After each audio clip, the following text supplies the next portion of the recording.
श्री सूर्य देवाय नमः। आप सभी का हमारे YouTube चैनल पर हार्दिक स्वागत है। आज रविवार के दिन सुने सूरज भगवान की कहानी। एक राजा था, एक रानी। उनके पास सिपाही, घोड़े, दास दासियां, धन दौलत सब कुछ था। सिर्फ उन्हें संतान नहीं थी। इसी कारण राजा रानी बहुत ही दुखी रहते थे। संतान प्राप्ति के लिए उन्होंने हर तरह का दान धर्म, धार्मिक अनुष्ठान, जप मंत्र, व्रत, पूजा पाठ किए, लेकिन कोई फायदा नहीं हुआ। अब राजा रानी दोनों ही बुढ़ापे की ओर बढ़ते गए। बुढ़ापे की ओर बढ़ते गए तो होता क्या है कि दोनों गहन सोच में पड़ गए। अब हमारे इतने बड़े राज्य का क्या होगा? कौन बनेगा इस राज्य का वारिस? कौन लेगा प्रजा की जिम्मेदारी? राजा रानी दिन रात इसी चिंता में घुलने लगे। उन्हें खाने पीने की भी सुध नहीं रहती। तो एक सुबह राजा के दरबार में एक साधु आता है। तो दासी रानी को इत्तिला करती है। तब वह दासी से कहती है, ये मेरा अंतिम दान धर्म है। इसके बाद मैं अपने हाथों से कोई दान धर्म नहीं करूँगी। रानी चावल भरा छाछ हाथ में लेकर बाहर आती है और साधु की झोली में भिक्षा डालने आगे बढ़ती है। तो उसके चेहरे पर छाई उद्विग्नता साधु की दृष्टि में आती है। वह उससे पूछता है, रानी साहिबा, क्या हुआ है? आप क्यों इतनी उदास हैं? तब रानी साधु को सारी हकीकत बताती है और सिसकने लगती है। उस पर वह साधु कुछ पल गंभीर हो जाता है और कहता है, चिंता मत करना रानी साहिबा, आपकी संतान की इच्छा पूरी हो जाएगी। आपकी कोख से एक पुत्र जन्म लेगा। मात्र वह 14 साल तक ही आप लोगों को मिलेगा। उसके आगे वह इस मृत्यु लोक में नहीं रह पाएगा। इससे बढ़कर आपको कुछ देना मेरे लिए संभव नहीं है।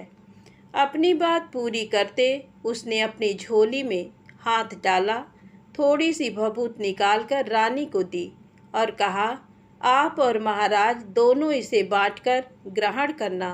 तुम्हें जल्द ही पुत्र प्राप्ति होगी। इतना कहकर साधु अपनी राह चला गया।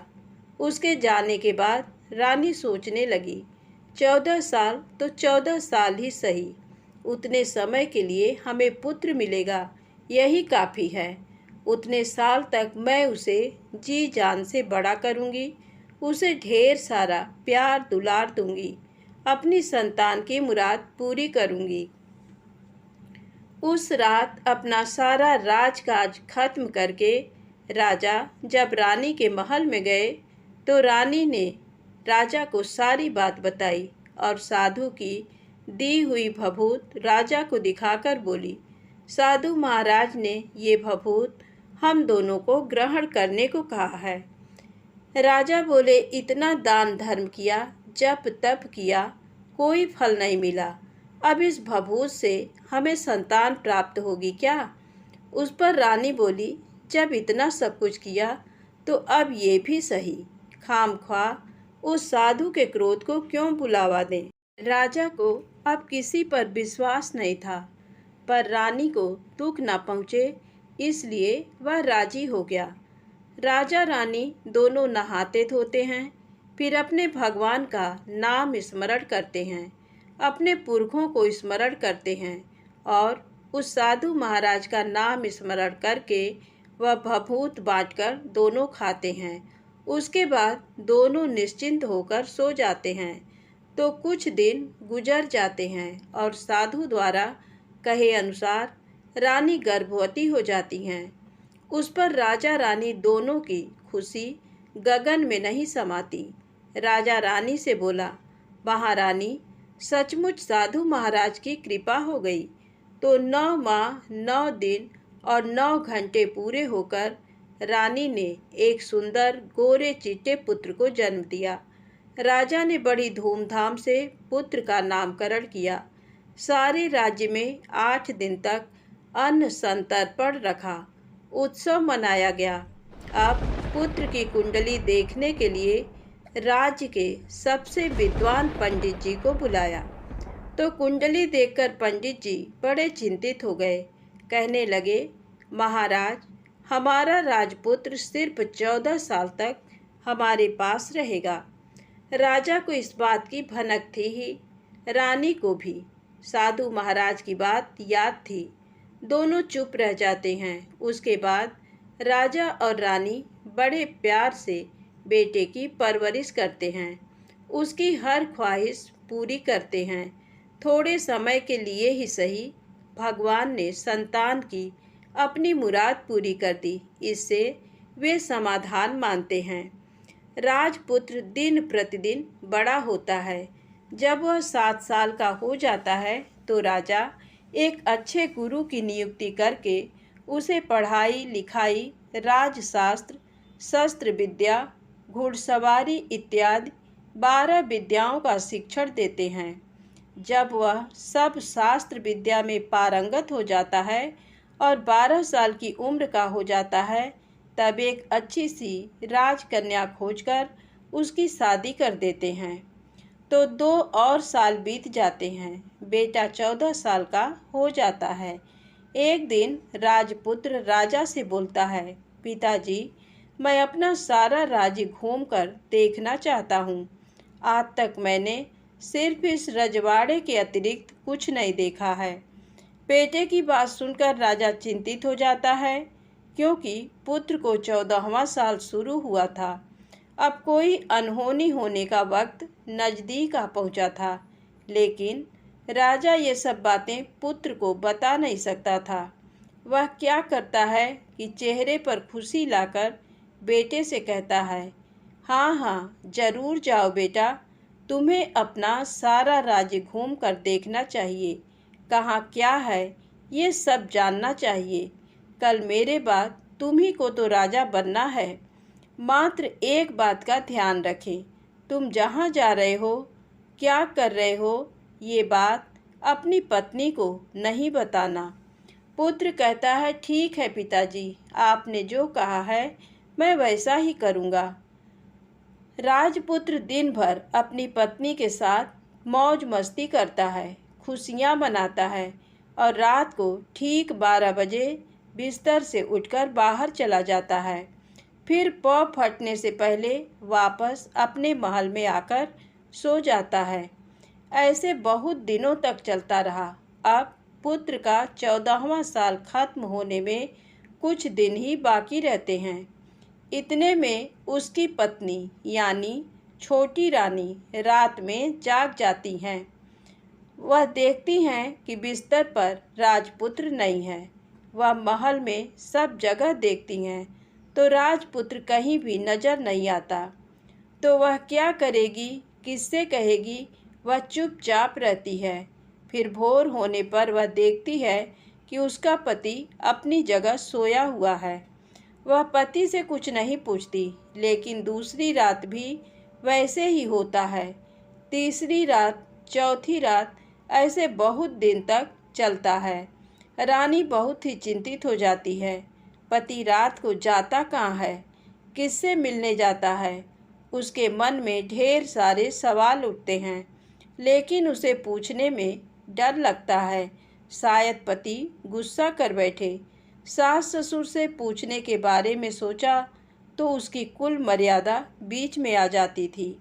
तो इस तरह मन ही मन वह कुढ़ती रहती थी। इस हालत में उसे खाने पीने में दिलचस्पी नहीं होती। वह दुबली पतली हो जाती है। तो उस राज्य में फूल बेचने वाली एक बूढ़ी मालिन थी। वह हमेशा छोटी रानी को फूल देने उसके महल में आती थी। उस बुढ़िया का ध्यान छोटी रानी पर जाता है। वह उससे पूछती है, बेटी, तुम्हें किस बात का दुख है? तुम इस तरह सूखकर कांटा क्यों बनी हो? उस पर रानी कहती है, क्या बताऊं तुम्हें अम्मा, तुम्हारा राजपुत्र हर रात बिस्तर पर से उठकर कहीं चला जाता है और सुबह भोर होते ही वापस आकर सोता है। वह कहाँ जाता है? प्रेमिका से मिलने जाता है क्या? ये सोच सोचकर मैं अन्न जल ग्रहण नहीं कर पाती और सूख सूख कर इस तरह कांटा बन गई हूँ। बुढ़िया सब बात सुनकर उसे एक उपाय बताती है। तो बेटी ऐसा करना, आज रात तुम सोना मत, उसके पीछे जाकर देखना कि वह कहाँ जाता है, क्या करता है, उसकी अच्छी तरह से पहरेदारी करना। पर मुझे नींद आ गई तो तुम्हें नींद ना आए, इसलिए एक काम करना, अपने बाएं हाथ की उंगली में एक जख्म करना, उस पर थोड़ी सी मिर्च छिड़कना, उससे तुम्हें बड़ी जलन होगी और उस पीड़ा से तुम्हें रात भर नींद नहीं आएगी। रानी बुढ़िया के कहे अनुसार करती हैं। उंगली की जलन से उसे बड़ी देर तक नींद नहीं आती, लेकिन बाद में वह सो जाती है। दूसरे दिन सुबह बुढ़िया फूल लेकर उसके महल में पहुंचती है और पूछती है, क्या हुआ बेटी, देख पाई पति कहाँ जाता है? रानी कहती है, नहीं अम्मा, पहले कुछ समय जलन के कारण मुझे नींद नहीं आई, पर कुछ देर पश्चात मैं सो गई। बुढ़िया कहती है, कोई बात नहीं, आज तुम उंगली पर पहले से थोड़ा बड़ा जख्म करना और ज़्यादा मिर्च लगाना। तो रानी वैसे ही करती है, परंतु वह सिर्फ पति के बिस्तर से उठकर बाहर निकलते वक्त तक जाग पाई। वह उसके पीछे नहीं जा सकी, क्योंकि उसकी आंखें उस समय तक मुद गई थी। दूसरे दिन सुबह बुढ़िया आती है तो उसने पूछने से पहले ही रानी रो कर कहती है, अम्मा, मैं आज भी उनकी पहरेदारी ठीक तरह नहीं कर पाई। बुढ़िया कहती है, रोना नहीं बेटी, सब कुछ ठीक हो जाएगा। तुम आज रात जख्म और बड़ा करना और उस पर ज़्यादा मिर्च छिड़कना, और एक काम करना, वह जब जाने के लिए निकलता है तो उसका रास्ता रोकना। बुढ़िया ने जैसा बताया रानी वैसा ही करती है। आज रात उसे नींद नहीं आती। पति रात 12 बजे बिस्तर से उठकर जब महल से निकलने के लिए चलने लगता है तो वह बुढ़िया ने जैसे बताया वैसे ही करती है। दौड़ कर जाकर पति का रास्ता रोकती है और कहती है, कहाँ जा रहे हो, किससे मिलने जा रहे हो, मुझे बताओ। राजपुत्र उसे समझाने की बहुत कोशिश करता है। देखो, अगर मैंने तुम्हें वह बताया तो मैं तुम्हें दोबारा नहीं मिल पाऊंगा। रानी कहती है, कोई बात नहीं, ना मिल पाओ, लेकिन आप रात के समय कहाँ जाते हो ये मुझे पहले बता दीजिए। राजपुत्र निरुपाय हो जाता है। पत्नी की जिद के आगे उसकी एक नहीं चल पाती। ठीक उसी समय उसका 14वां साल खत्म होकर 15वां साल लगने वाला था। जो होता है वह हो जाने दो, वह सोचता है और कुछ चावल मंत्रों से सिद्ध करके पत्नी को देकर कहता है, इन चावलों के दानों को दोनों हाथों की मुट्ठी में पकड़ना। पहले दाएं हाथ में पकड़े चावल मेरे ऊपर फेंकना। मैं कौन हूँ तुम्हें पता चल जाएगा। बाद में बाएं हाथ में पकड़े चावल मेरे ऊपर फेंकना। मैं जैसा था तुम्हें मिल जाऊंगा, लेकिन यदि तुम बाएं हाथ के चावल मेरे ऊपर फेंकना भूल गई तो मैं तुम्हें कभी नहीं मिल पाऊंगा। रानी ने कहा, नहीं भूलूंगी। रानी बड़े आत्मविश्वास के साथ कहकर दाएं हाथ में पकड़े चावल पति के ऊपर फेंक देती है तो राजपुत्र एकदम एक विशाल घोड़ा बन जाता है। एकदम उम्दा, सफ़ेद, गर्दन पर लंबी अयाल। देखते देखते वह तेजी से दौड़ने लगता है। रानी उस घोड़े को एकदम भौचक्की होकर देखने लगती है और पति ने बाएं हाथ के चावल फेंकने की जो बात कही थी वह भूल जाती है। उसकी आंखों के सामने घोड़ा महल से बाहर निकलकर चला जाता है। घोड़ा जो महल से बाहर जाता है तो वापस नहीं आता। अब रानी को बड़ा पश्चाताप होता है। वह स्वयं को कोसने लगती है, लेकिन अब उसका कोई फायदा नहीं होने वाला था। राजपुत्र अब वापस नहीं आने वाला था। सुबह होते ही महाराजा महारानी को सब बात पता चलती है। उन्हें बहुत दुख होता है। वे बिस्तर पकड़ते हैं और राह देखते हैं कि एक दिन उनका बेटा वापस आ जाए। इस तरह 1 महीना गुजरता है, 2 महीने गुजरते हैं, 3 महीने गुजरते हैं, आखिर 6 महीने पूरे होते हैं। राजपुत्र का कोई अता पता नहीं लगता। प्रधान राजपुत्र को ढूंढने के लिए राज्य के गांव-गांव सिपाही भेजता है, लेकिन उन्हें कोई सफलता नहीं मिलती। इधर रानी अपनी हठ के कारण पति गायब हो गया ये सोचकर स्वयं को मन ही मन कोसती हैं और प्रण लेती हैं कि कुछ भी करके पति को ढूंढ लाएंगी और उसे वापस घर लेकर आएंगी। एक दिन वह सुबह उठकर सास ससुर के महल में जाती हैं और कहती है कि मैं अपने पति की खोज में जा रही हूँ। महाराजा महारानी को और क्या चाहिए था, कुछ भी करके उनका बेटा उन्हें वापस मिलना चाहिए था। वे बहू को जाने की अनुमति देकर कहने लगे, बेटी तुम्हें जो चाहे वह करो, जहाँ जाना है वहाँ जाओ, लेकिन हमारे बेटे को वापस लेकर आओ।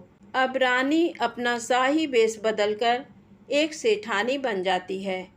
कुछ दास दासियों को, कुछ नौकरों को साथ ले लिया, कुछ सामान साथ लिया और राज्य की सीमा पर जाकर वहाँ एक भोजनालय खोल दिया। वहाँ आने वाले सब यात्रियों को खाना मुफ्त में देने लगी।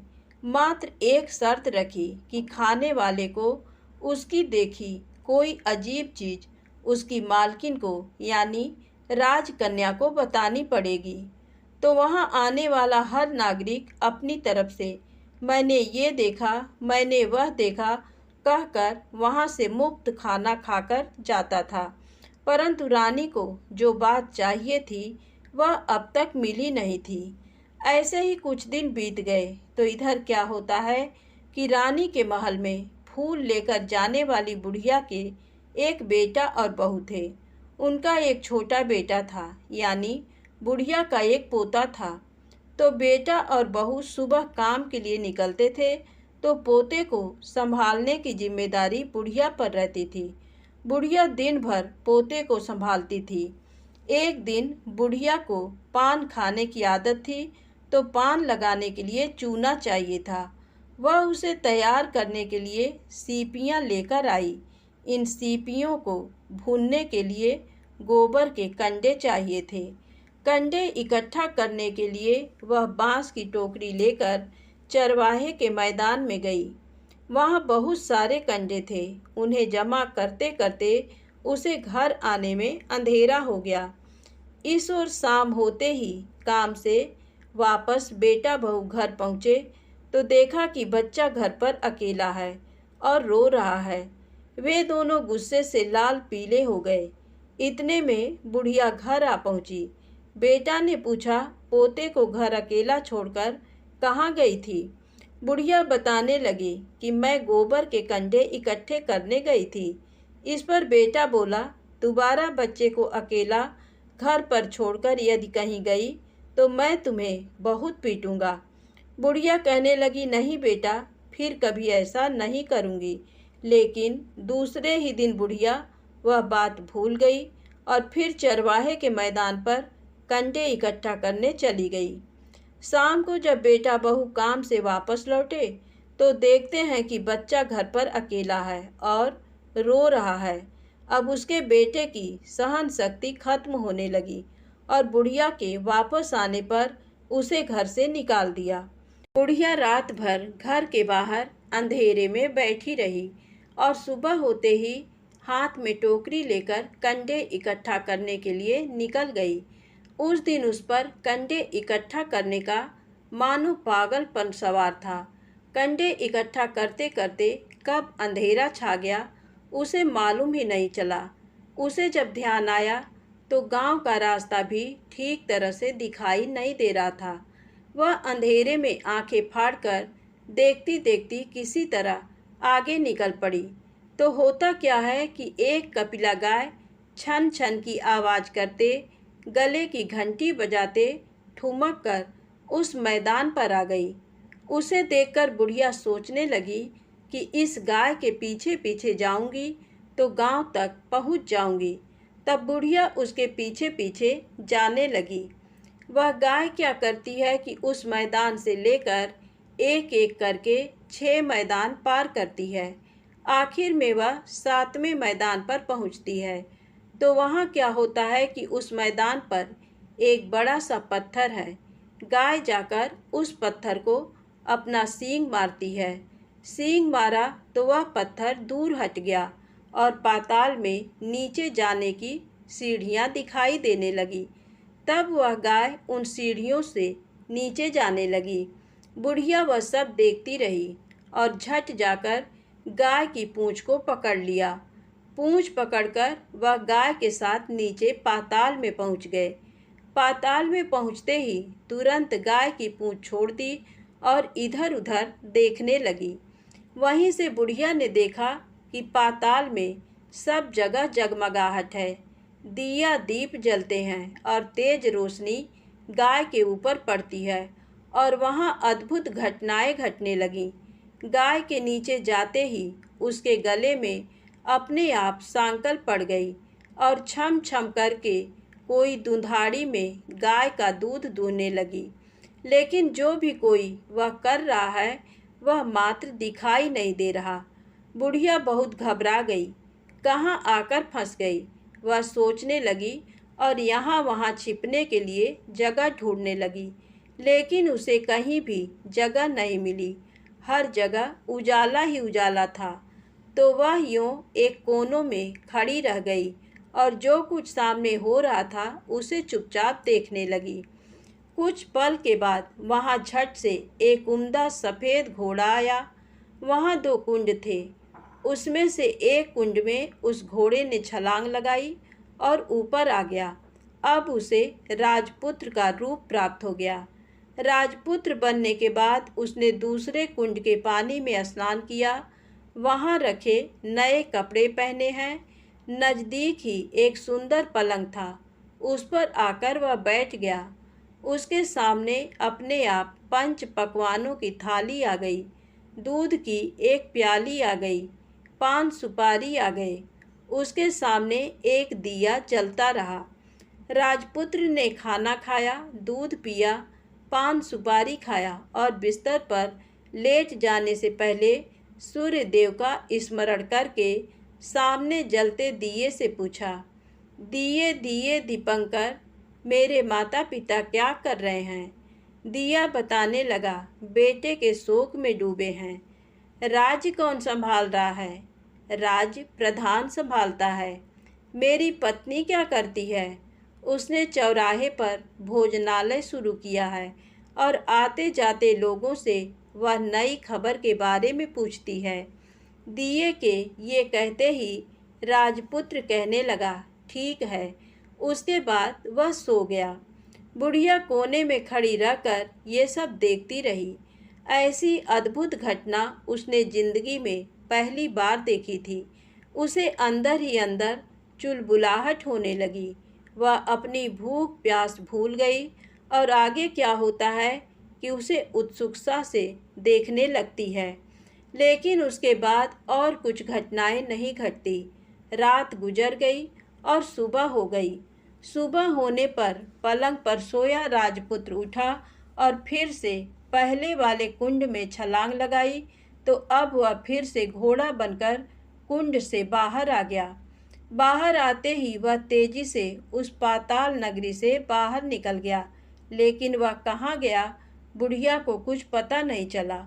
उसके बाद पिछली रात की तरह कोई उस गाय का छम छम करके दूध दोहने लगा। जैसे ही दूध दुहाना खत्म हुआ, उसके गले की सांकल अपने आप खुल गई और वह गाय तेजी से ऊपर जाने वाली सीढ़ियाँ की ओर भागने लगी। गाय को दौड़ते देखकर बुढ़िया सोचने लगी, अब गाय के साथ यहाँ से ऊपर जाना ही समझदारी है, नहीं तो कोई मुसीबत आकर मेरे ऊपर टपक जाएगी। झट से उसने गाय की पूँछ पकड़ ली और गाय के साथ ऊपर आ गई। गाय जब ऊपर मैदान में पहुंची तो उस सुरंग का रास्ता अपने आप बंद हो गया और उसके मुंह पर एक बड़ा सा पत्थर पूर्ववत खड़ा हो गया। ऊपर आकर वह गाय जंगल की ओर निकल गई। इधर बुढ़िया एकदम बावली सी हो गई। उसने पाताल नगरी में जो कुछ देखा वह जल्द से जल्द किसी को बताने के लिए उतावली हो उठी। उसे एकदम याद आया कि नगर की सीमा पर कोई औरत भोजनालय चलाती है और नई बात बताने वाले को अच्छा खाना पीना मुफ्त में देती है। वह सोचने लगी कि क्यों न मैं ये बात उस औरत को जाकर बताऊं। यदि उसे ये बात पसंद आ गई तो बाकी जीवन खाने पीने की झंझट से मुक्ति मिलेगी। बुढ़िया ने मन में तय किया और तुरंत उस भोजनालय के द्वार पर टंगे नगाड़े के सामने खड़ी हो गई और जोर जोर से नगाड़ा बजाना शुरू कर दिया। नगाड़े का इस तरह शोर सुनकर मालकिन यानी छोटी रानी मन में प्रसन्न हो जाती हैं कि शायद कोई बड़ी बात लेकर यहाँ आया है। रानी सिपाहियों को आदेश देती है, जाइए और जो कोई आया है उसकी अच्छी खातिरदारी कीजिए। आदेश पाते ही सिपाही नीचे दौड़ गए तो एक बुढ़िया नगाड़ा बजा रही है। उन्होंने पूछा, क्यों रे बुढ़िया, क्या हुआ, क्यों नगाड़ा बजा रही हो? बुढ़िया बोली, कुछ नहीं बेटा, यहाँ खाना मिलता है ना, इसलिए आई हूँ।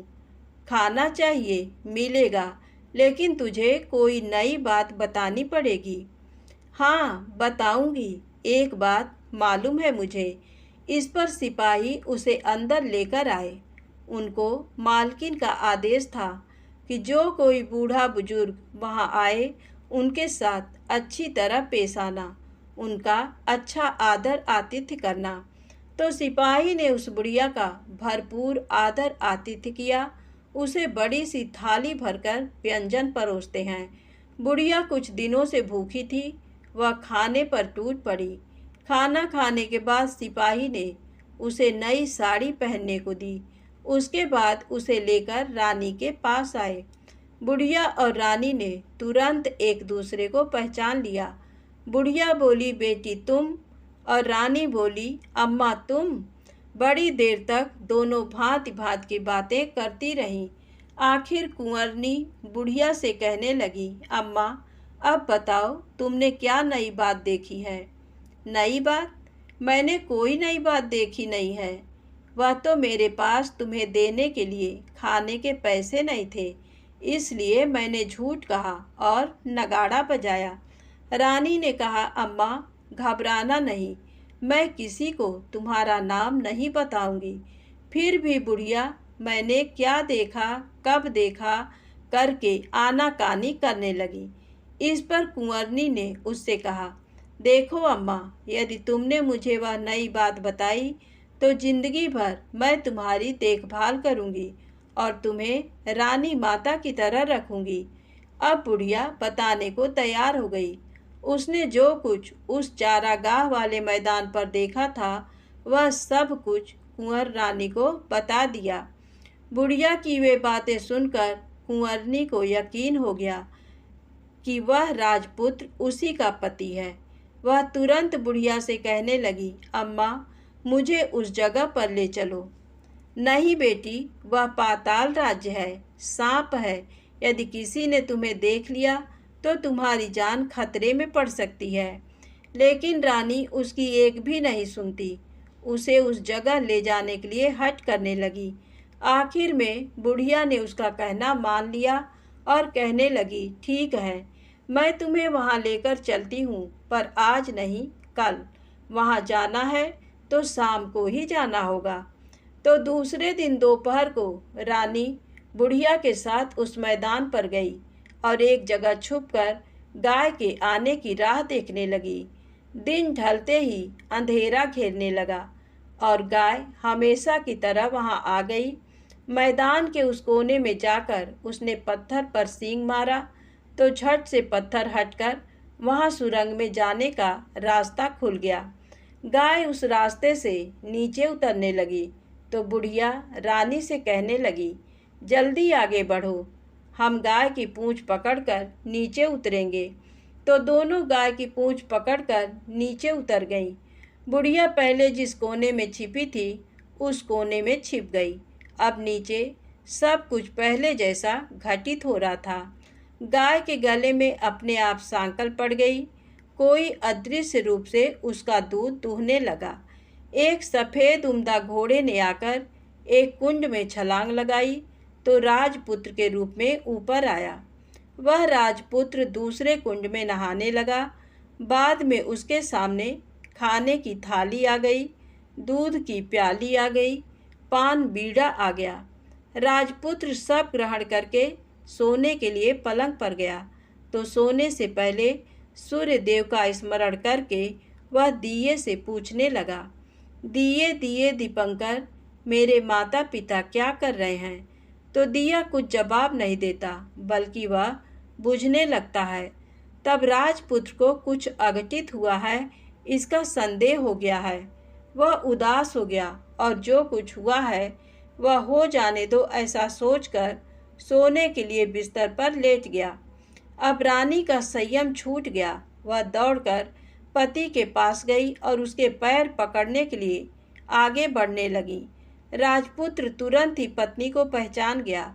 वह झट से पीछे हट गया और चिल्लाने लगा, नहीं नहीं, मुझे मत छूना, सर्वनाश हो जाएगा। रानी दोनों हाथ जोड़कर पति से अपनी भूल स्वीकार करने लगी। स्वामी, मुझसे भूल हो गई। मुझे आपसे नहीं पूछना चाहिए था कि आप रात को कहाँ जाते हो। मैं अपनी भूल स्वीकार करती हूँ। मुझे मेरी भूल की सज़ा मिल गई है। अब आप घर चलें। आपके वियोग में आपके माता पिता ने बिस्तर पकड़ लिया। आपकी प्रजा भी बहुत दुखी है। उस पर राजपुत्र कहने लगा, वही तो एक बार तुम गलती कर बैठी हो, अब दोबारा मत करना, नहीं तो अब मैं तुम्हें जो दिख रहा हूँ वो अभी नहीं दिखूँगा। रानी अब विलाप करने लगी, जोर जोर से जमीन पर सिर पटकने लगी। राजपुत्र के मन में उसके प्रति दया उत्पन्न हो गई। वह उससे कहने लगा, यदि तुम मुझे पाना चाहती हो तो तुम्हें एक काम करना होगा। काम कठिन है, लेकिन वह तुम्हें अकेले करना होगा। रानी ने कहा, कहो स्वामी, कितना भी कठिन काम हो मैं वह पूर्ण करूंगी। रानी कहने लगी। इस पर राजपुत्र ने उसे बताया, इस पाताल से ऊपर जाते ही तुम्हें एक घना जंगल नजर आएगा। ऐसे 6 जंगल पार करने के पश्चात 7वां जंगल मिलेगा। वह जंगल सबसे घना है। उस जंगल में बीचों बीच एक पीपल का पेड़ है। उसके आसपास की जगह पत्ते, फंदे, जटाएं, कांटे इत्यादि से ढक चुकी हैं। वहाँ बाघ, शेर, भालू, सांप सभी धमा चौकड़ी बैठती है। तुम्हें उन सबको भगाकर वह जगह साफ करनी है। उसको गोबर से लिपाई करके पवित्र बनाना है, रंगोली से सजाना है। उसके बाद वहाँ धूप, कपूर, अगरबत्ती जलानी है। फूल, कुमकुम से पेड़ की तने की पूजा करनी है। दूध, दही से बने चावल का भोग चढ़ाना है। ये सब तुम्हें दोपहर को 12 बजने के पहले करना है। 12 बजने के समय तुम्हें उस जगह पर बैठकर सूर्य भगवान का ध्यान करना है। ठीक 12 बजे सूर्य भगवान का रथ वहाँ उतरेगा। वे वह सब देखकर खुश हो जाएंगे और कहेंगे, जिस किसी ने ये सब किया है उसे मैं मनचाहा फल दूंगा। तो तुम सामने जाकर उसके रथ का दाहिना घोड़ा मांगना, मैं तुम्हें मिल जाऊंगा। इतनी बात कहकर राजपुत्र अपने पलंग पर सो गया और छोटी रानी भोर होने की राह देखने लगी।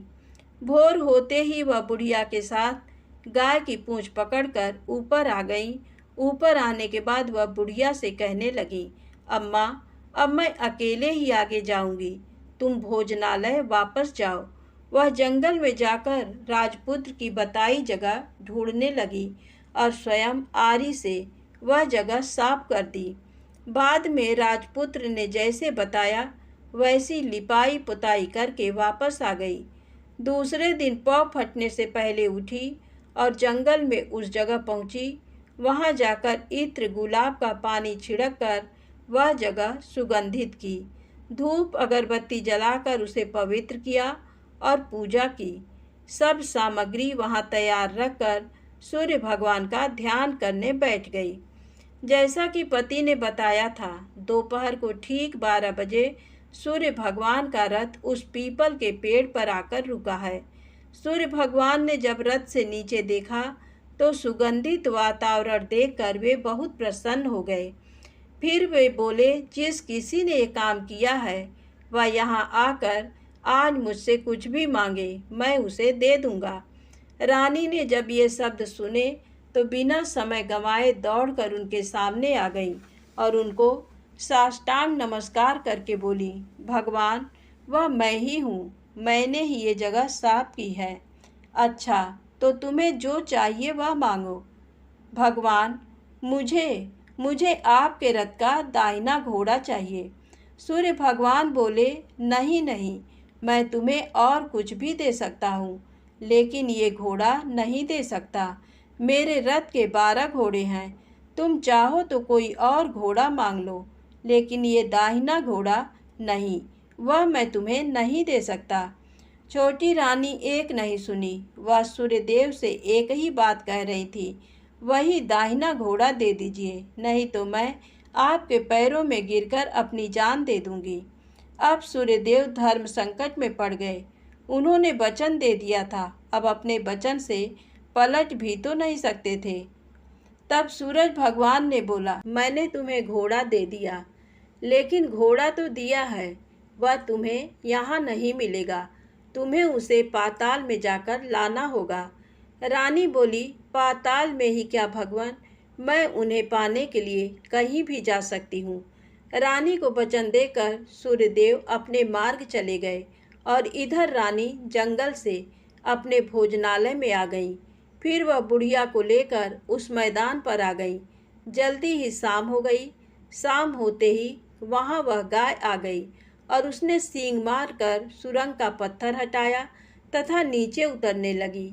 रानी और बुढ़िया जल्दी जल्दी उसकी पूंछ पकड़कर नीचे उतर गईं। नीचे पाताल में सब घटनाएं पहले की तरह ही घटने लगीं। घोड़े का एक कुंड में नहाकर राजपुत्र बन जाना, नहा धोकर पलंग पर जाकर बैठना, तो उसे खाने की थाली, दूध की प्याली आना, पान बीड़ा आना। लेकिन आज एक बात नई घटी। आज 2-2 थाली, 2-2 दूध की प्याली, 2-2 पान बीड़े उसके सामने आए। वह कुछ नहीं बोला।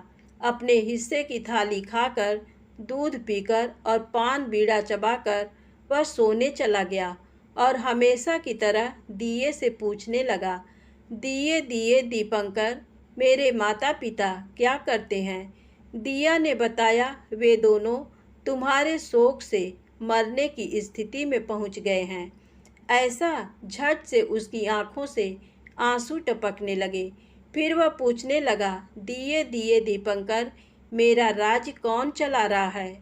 तुम्हारा राज्य प्रधान चला रहा है और वह सब कुछ हड़प चुका है।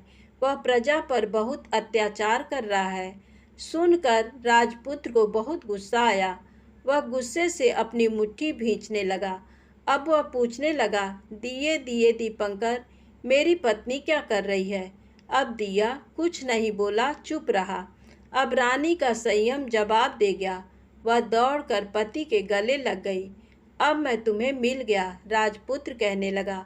सच कहते हो, अब आप फिर से घोड़ा तो नहीं बनेंगे? नहीं, दोबारा घोड़ा नहीं बनूंगा। तुमने जो इतने सारे कष्ट उठाए हैं मुझे पाने के लिए, इसलिए सूर्यदेव ने मुझे सदा के लिए घोड़े के जन्म से मुक्त कर दिया है। राजपुत्र ने बड़े प्यार से कहा और उसे गले लगाया, उसके आंसू पोंछे। कुछ देर पश्चात भोर हो गई तो गाय की श्रृंखला टूटकर वह ऊपर भूलोक जाने लगी। रानी, राजपुत्र और बुढ़िया उसकी पूंछ पकड़कर ऊपर आ गए। ऊपर आने पर वे सीधे भोजनालय में पहुँचे। वहाँ का सब सामान लोगों में बांट दिया और उसको ताला लगाकर अपने राज्य में लौट गए। राजपुत्र वापस आता और उसके तेवर देखकर प्रधान घबरा गया। राजपुत्र ने उसे बंदी बनाकर कैद खाने में डाल दिया और राज्य की बागडोर अपने हाथ में ले ली। उसके बाद वह अपने माता पिता को मिलने उनके महल में गया। तब राजपुत्र क्या देखता है कि उसके माता पिता उसके शोक में अस्थिपंजर बने हुए हैं। पुत्र को वापस आया देखकर मरड़ा सन राजा रानी की आंखों से टप टप आंसू बहने लगे। इन दोनों ने पुत्र को गले लगाया, उसे प्यार से सहलाया। इतना होने के बाद उनके सेहत में एकदम सुधार आने लगा। वे अब बिस्तर से उठकर बैठ गए हैं, पुत्र को आशीष देने लगे। राजपुत्र के आने की खबर तुरंत राज्य भर में फैल गई। प्रजा खुशी से फूली नहीं समाई। प्रजाजन राजमहल के सामने इकट्ठे हो गए। राजपुत्र ने भी उन्हें दर्शन दिए और आज से उन्हें कोई दुख नहीं पहुंचाएगा, ऐसा वचन भी दिया। अब राजा अपने पुत्र का राज्याभिषेक करके उसे सिंहासन पर बिठाता है और बहू को महारानी का दर्जा देता है और स्वयं अपनी पत्नी के साथ ईश्वर स्मरण करते खुशी से दिन बिताता है। महाराजा बना राजपुत्र अच्छी तरह से राज्य चलाने लगा और अपनी पत्नी के साथ सुख शांति से जीवन बिताने लगा। उस बुढ़िया को रानी ने अपने पास ही रख लिया। उसकी अच्छी तरह से देखभाल करने लगी। बुढ़िया और उसके बुढ़ापे के दिन खुशी से गुजरने लगे। कहानी समाप्त होती है। दोस्तों, यदि आपको कहानी अच्छी लगी हो तो कृपया मेरे चैनल को लाइक सब्सक्राइब अवश्य करें। प्रेम से बोलें सूरज भगवान की जय हो।